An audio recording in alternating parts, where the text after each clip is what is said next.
Welcome back, guys. Today we are making, I think, one of everybody's favorite things, mac and cheese. Today we're gonna make it magic style. Come on in and we're gonna show you how to do this. We're gonna go so easy on this because I know it can be daunting to make mac and cheese if it's got like 25 ingredients. So I really experimented with this to make it super easy for everyone involved. Okay, so we're gonna start. We're gonna turn it on a little bit of a lowish medium heat. We're starting with a 1/4 cup of butter, salted butter, because that's the only one I use for everything. And we're gonna put the magic nano powder, the rapid onset nano powder, in with the butter because it's best when you can put it in with a fat. It absorbs best into our bodies. And by the way, guys, for those of you that have medicated prior to wanting to eat and you just have a craving for mac and cheese, this would be great for you without the nano powder because mac and cheese is one of the best foods to just munch on when you have the munchies, right? I'm sure you can all relate to that. Okay, so we are melting the butter here. And we're gonna add a 1/4 cup of all-purpose flour. We're gonna start with what is called a little roux. I think that's R-O-U-X. Okay, and of course we need a little bit of salt. We have 1/8 of a teaspoon of salt and just a little pinch of pepper. And we're just gonna make sure that's all mixed in really well, particularly the nano powder, so that we get that worked evenly through the whole recipe. And I use just enough for this to be 4 servings. And each serving is 5 milligrams. So we're just going really light on it. So in case you did medicate previously, you can have a really small amount here. Now we're doing 2 cups of milk. You can use any kind of milk you want. I'm using just regular whole milk. And we're gonna just stir that all in, making sure that that roux gets thoroughly mixed in. And you're gonna see the sauce start to thicken as we mix this.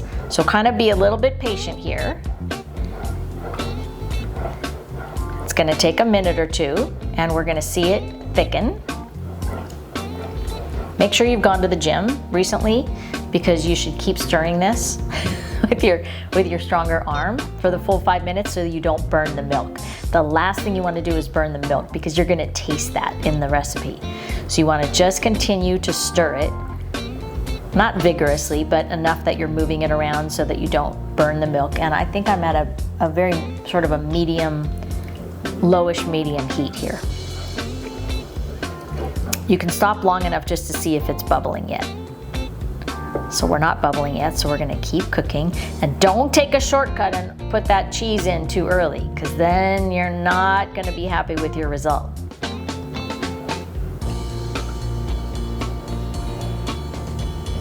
Who doesn't love a good mac and cheese? Once you're done making this also, if you're a real avid crunch fan, what I do sometimes is I'll put some breadcrumbs on top, sprinkle on top, and put it into the broiler or into like a 450-degree oven and get the whole thing like crunchy, melty on top so that you really get that crunch when you bite into it. Highly recommend that. So now we're starting to see the milk thicken up here. The cheese is calling out for us. It's gonna happen any second now.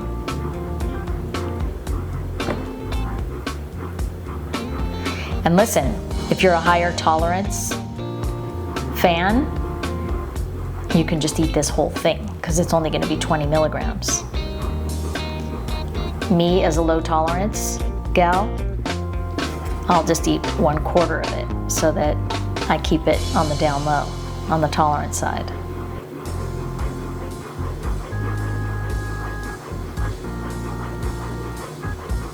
It becomes almost like a little bechamel sauce in the thickness.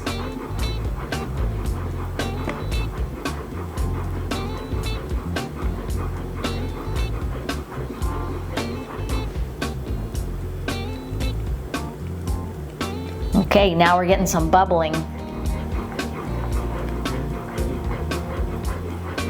Give it one last good stir. And now you can use any cheese you want, combination of cheeses, any one cheese, whatever you prefer. And we're gonna add 2 cups of shredded cheese. You can either buy already store-bought or you can shred it yourself, whichever you prefer. I'm using cheddar this time, just to make it easy. Cheddar is my favorite. And I'm gonna use all cheddar. But again, you can do 1 cup of cheddar, 1 cup of Jack. You can do literally whatever your favorite cheeses are. And we're gonna mix that in just until it's all melty.